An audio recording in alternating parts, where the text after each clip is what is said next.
And hello again. Welcome to the April episode of Let's Talk Miamisburg. Glad to have you with us. I'm Gary Giles. I'm the city's public information officer. Well, here's what we have in store for you over the next 30 minutes.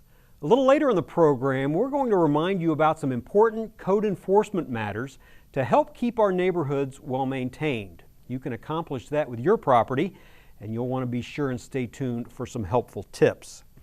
First up, though, we're going to learn about the Mound Cold War Discovery Center located in Miamisburg. It's a great public attraction, and joining me to provide details, I'm pleased to introduce Mandy Askins, and Mandy is the manager of the facility for the Dayton History Organization.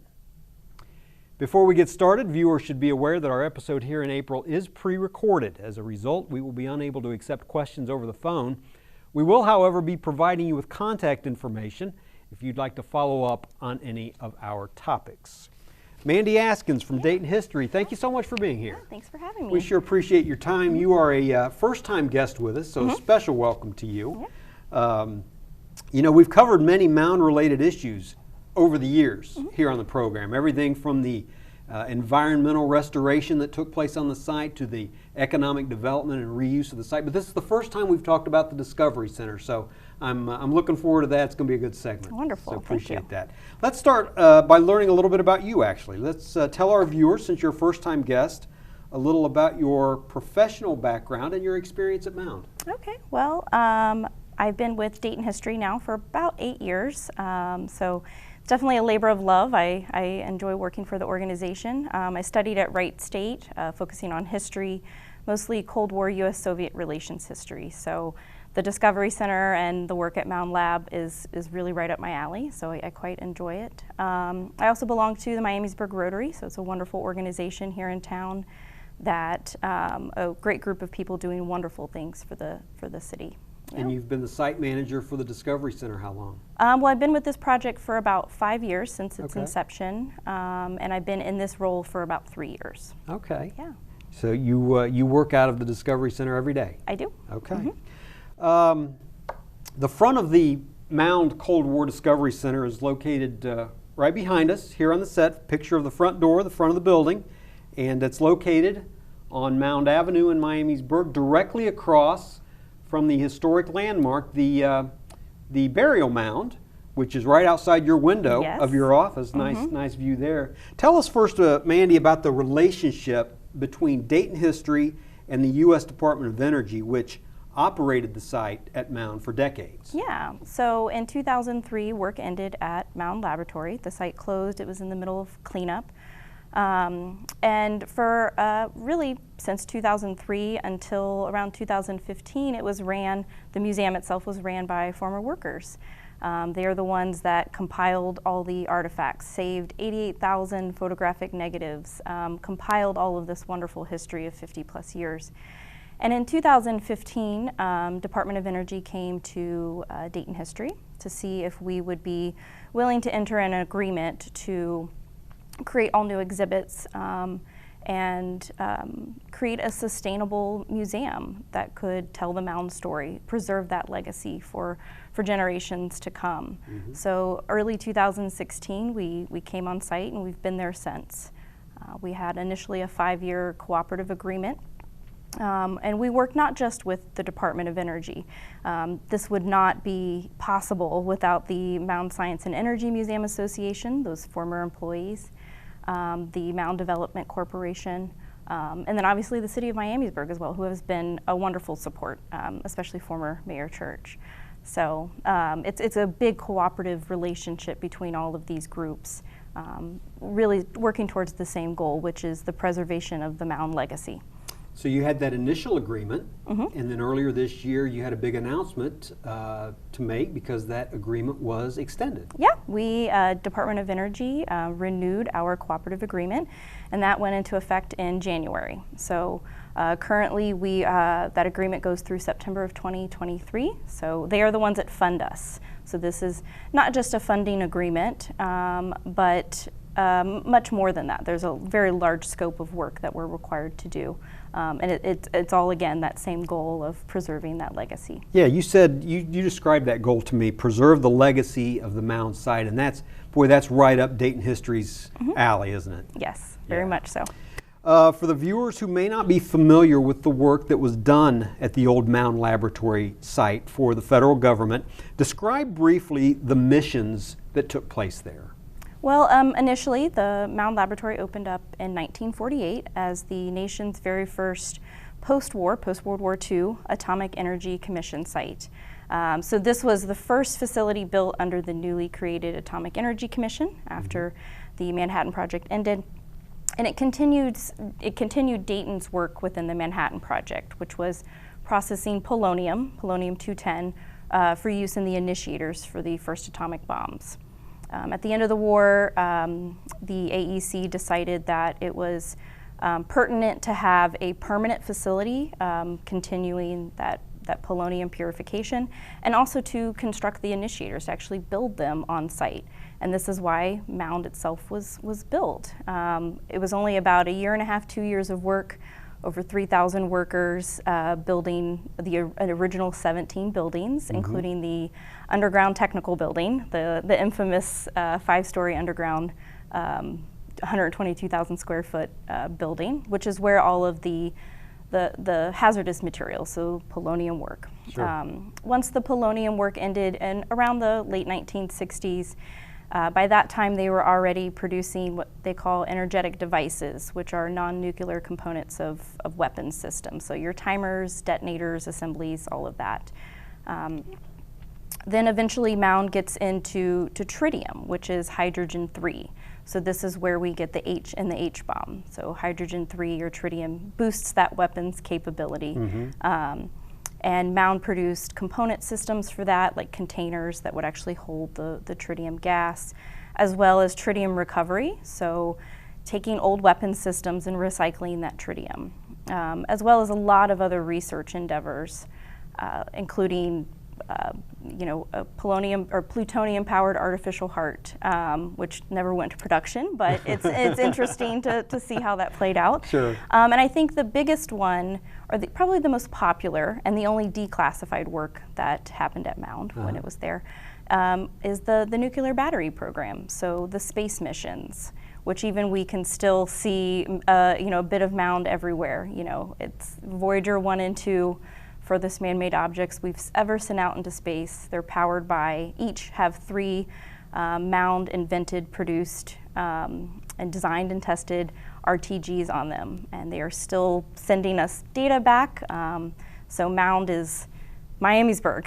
Pieces of Miamisburg are in the furthest reaches of space that we've ever sent anything. Right, and that's just fascinating. And all that work still continues at Idaho National Laboratory. So when we think of the recently launched Perseverance rover and Ingenuity, those are powered by nuclear batteries that were invented here in Miamisburg at Mound Laboratory. Yeah, and for all this time the decades that site ran, it was high security, it was top secret. People didn't talk about what went on at the Mound, the people that worked there. That was their instruction, and from what I've heard, they stuck to that pretty strongly. Yes. So describe some of the artifacts and displays that visitors can see when they come to the Discovery Center. Yeah, so our exhibit it's fairly chronological. Okay. We start with early breakthroughs in science that led to the work that in the Manhattan Project, to the Dayton Project, to the construction of Mound, to the polonium era, the space missions era, tritium, energetic devices.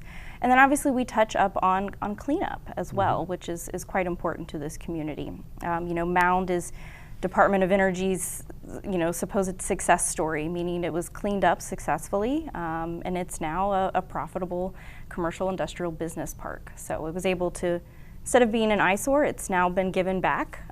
Pretty much all the land is now either private owners or the city owns it, and it's given back to the community as an asset. So it's quite important.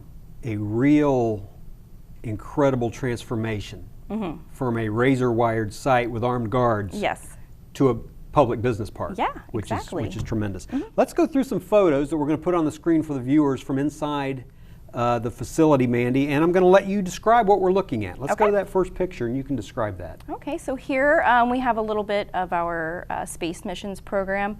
The item there, it's a nuclear battery, or a RTG. That's for on the short. left side of the screen, It's on right? the in left the case? side. That is, the long name for that is radioisotope thermoelectric generator. So powered by plutonium-238. This model here is the same device that's on the Voyager missions. There's 3 apiece on that. So we have models from every nuclear battery that Mound produced up until 2003. So you can see even the internal components. We have a cutaway model there. Okay. So there's the space part of the mission at Mound. Let's go to that next photo. So this is as you enter into the exhibit. So we talked about the early breakthroughs, the discovery that atomic energy was possible with the Chicago Pile 1, the first nuclear reactor, to realizing that atomic bomb work could happen, to the Manhattan Project, and the network of facilities around the country that produced the amazing technological advances in a very short period of time. Sure. Let's go to that next one. There's our gift shop. So we have a lot of fun science items, cute things. So if you have, someone in your life that really loves science and history, this is a good place to buy gifts for that. Yeah. Let's talk about just briefly those space missions you talked about. You said Voyager 1 and 2, those RTGs, those power sources were actually made at Mound, and they're still out into the solar system somewhere and still sending messages back. A lot of publicity recently to the newest Mars rover and lander that landed on Mars. Yeah.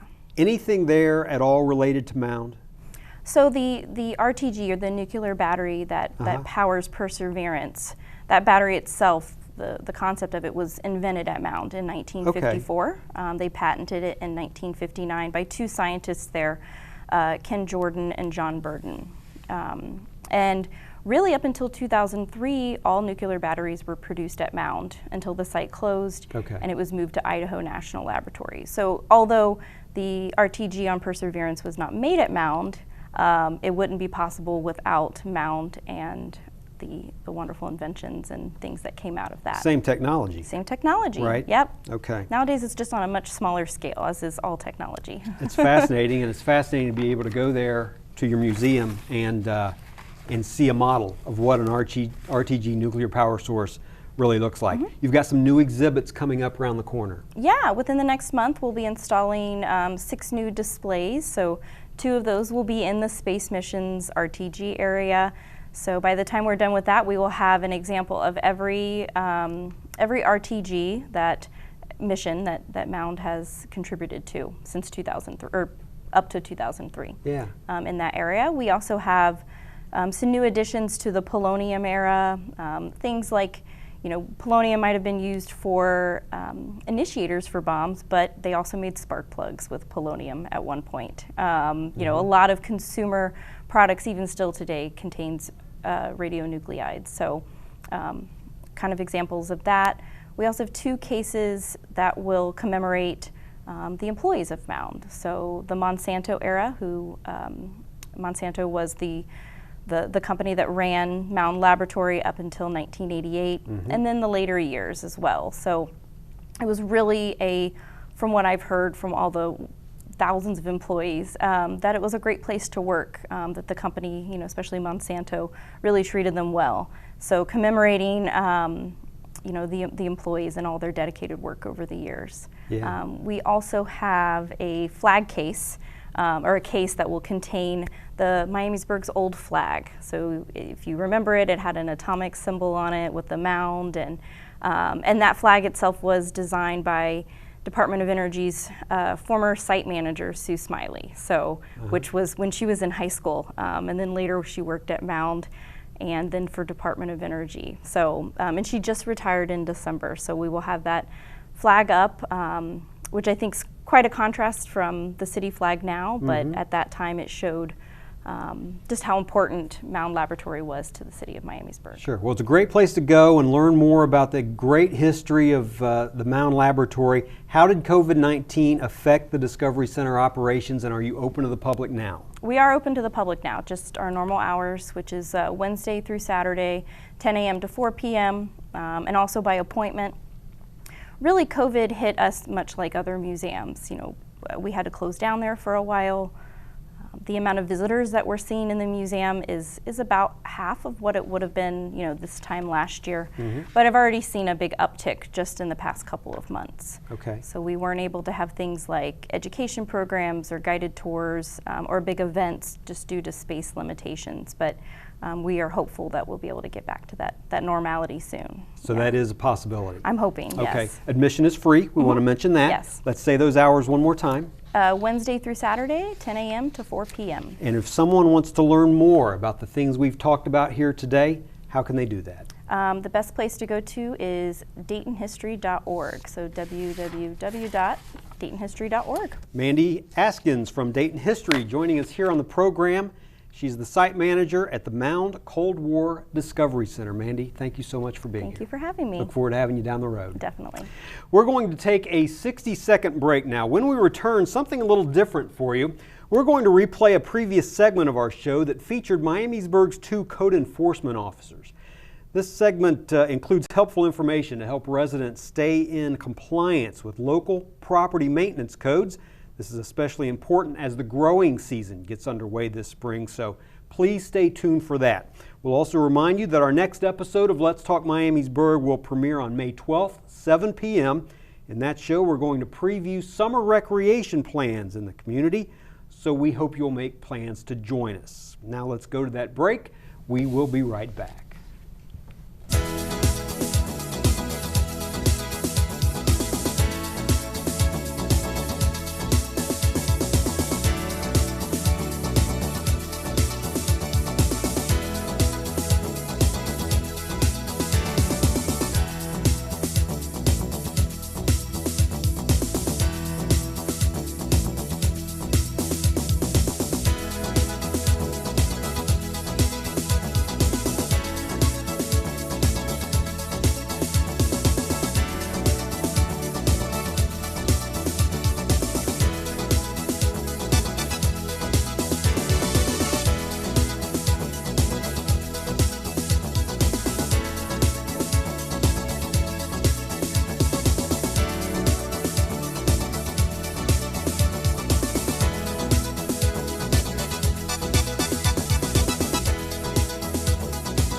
Hello and welcome back to Let's Talk Miamisburg. We are live on April the 10th. Still time to get on board with any questions or comments that you might have for our guests on April 10th. Our number here on the show is 424-1679. That's 424-1679. I'm Gary Giles, and joining me now for our second segment, 2 members of the code enforcement staff for the city of Miamisburg. To my immediate left, in the center on your screen, is Garley Parsons, and to the far right on your screen is Ed Schneider, both returning guests from about a year ago, I think. Yes. Welcome back to the show.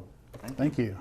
You are located, your offices are located in the building right behind us here on the set, which is catty corner to the Miamisburg Civic Center in the corner of Central Avenue and First Street in Miamisburg, and that's where Ed and Garley are located. Remind our viewers a little bit, just to start, about your professional backgrounds in the public sector.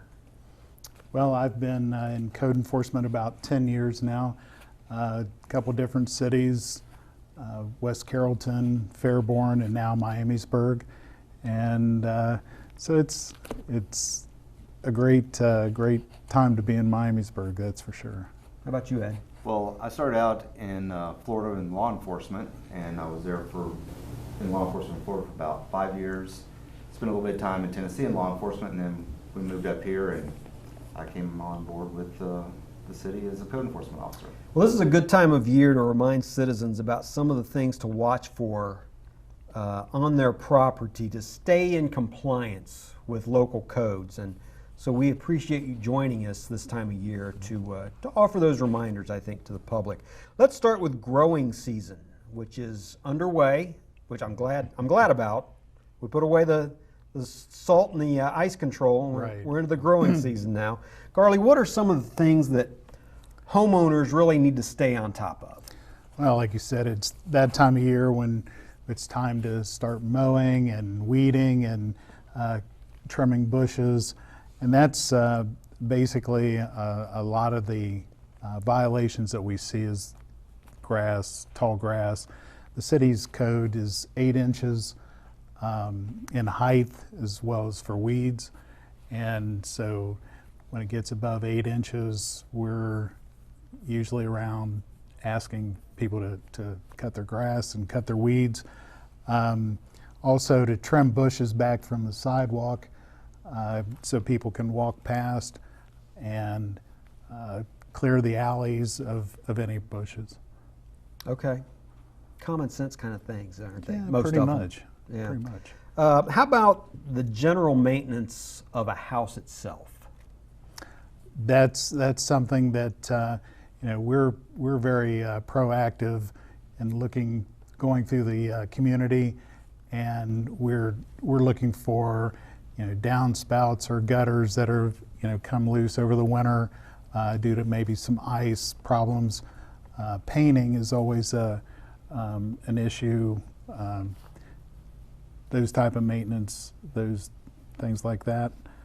Are those some of the most common things that you see out there in the community? Yeah, pretty much starting out in the springtime, that's what we see is down gutters and the downspouts, because like I said, ice buildups over the winter time, and if they're not secure, we see those on the ground. Houses can take a beating over the winter, can't they? They sure can. They sure can. Ed, along those same lines, trash and debris also needs to be controlled on private properties, don't yes. That's probably one of the biggest things that we deal with quite a bit. they? Okay. People need to realize that even though you may contain your trash in a bag, which is okay, but you got to remember, because sometimes animals get into it, especially whenever trash is located in an alley. Animals, cats or raccoons or stuff, kind of get into it, and it's all over the place. And then I come through, and then I'm sending out notices, please clean it up. So one of the biggest things I would like to ask is people put it in a container to kind of contain it. But if some people don't seem to understand the concept, they like to collect items, and sometimes we have to come by and say, yeah, that's not quite a collectible item, and so we have to ask them to please clean it up. And sometimes if we have to, we will contact a contractor to clean it up for them. So we really like to actually give people the opportunity to please clean this up, and give them that option of taking care of their property themselves. And it's really, the things you're looking for are the things that are visible from where? Most of the time is if it's visible from the street or from the alley. Okay. Now some people will say, yeah, I want you to come look at something, and they give us permission to come on their property, but I don't walk on people's property. Yeah. Everything we do is strictly from the street, and most of the time we're out riding through in our vehicles, and if we see it, then we usually stop. We fortunately have a new software this year, and we now carry iPads, so we see stuff, and it's a lot more efficient, and we take the pictures, timestamp it, and send it to people to please clean this up. This is also the time of year, Ed, that people bring out their RVs, their boats, their trailers. What kind of parking limitations are in place for those types of things in Miamisburg? Trailers are, you're allowed to have 2 trailers on your property, and they have to either be next to the house on the side or in the back. You can have a combination of any 2. You could have your boat and a small utility trailer, or you could have your jet ski and a flatbed trailer, or you can have a combination of anything. It just can only be 2. So we need to keep that, and people need to realize what size yard they have, and to really be conscientious of that. If you have your RV, you can bring your RV, park it for about 48 hours to get ready to go on a trip. You come back from the trip, you got 48 hours to unload it, get it cleaned up. but then it needs to go into storage. Sure. Some people eagerly take on projects to improve their property, and the City of Miamisburg can help those that are interested in painting the exterior of their home. Garley, tell us about that program. Well, the city offers $500 of free paint for those who qualify financially. That is also, they have to live in the home. There is a guideline from HUD that they have to be under 80% of the HUD standard. There's also, so then once they apply for the grant, we come out, we do a visual inspection, and then we'll do some measurements to determine how much paint they would qualify for initially. And then the owners have to choose a color and submit that as for approval as well. But the one thing that the owners have to supply the labor for painting. It's we supply the paint, you supply the labor to get it done.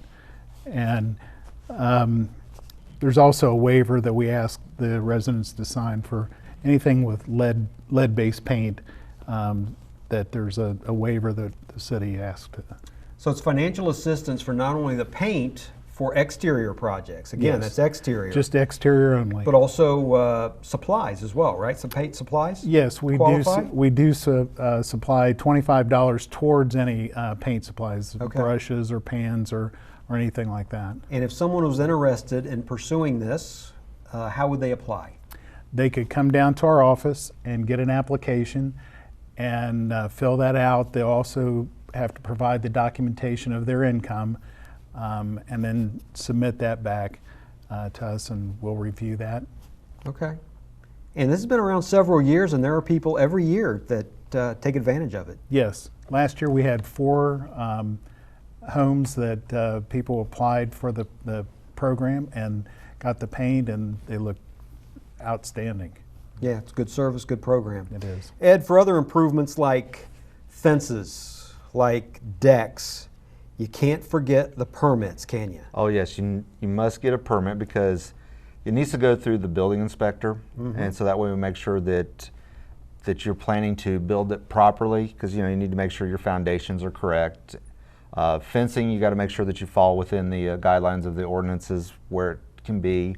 It's either on the property line or has to be 2 feet off. But really, what it is to make sure that everything is installed correctly, that it's safe, and that when you enjoy it with your friends, you know that it's solid and it's going to be there. Also, whenever people are not only doing that on the exterior, people are doing stuff in the interior. If you're doing electrical work, anything like that, it definitely needs to have a permit so it can make sure that it is done right, because we're all human. We miss something, and so that extra set of eyes is always good to have. Sure. And how does someone apply for a permit? They need to come down to our office as well, and they come in there and they'll get a application, and they'll need to bring a sketch of what they're wanting to install, if it's a fence or a deck, show like an aerial view of the property lines, and we have people, we look at it and then look at what the construction type is going to be and basically kind of how like you're going to put it together, and then you usually get the permit, and then we set up then you call us and set up the schedules for the different times that we come out and do an inspection, and we make sure everything looks good and keep on going. Okay, Ed and Garley again, their office is located at the corner of 1st Street and Central Avenue, on the building located just behind us here on the set, catty corner to the Miamisburg Civic Center. Garley Parsons and Ed Schneider, thank you so much for being with us and offering some of these reminders to the community. You're welcome. Thank you. Welcome. Talking code enforcement in Miamisburg here on Let's Talk Miamisburg. Until then, I'm Gary Giles. Thanks so much for watching.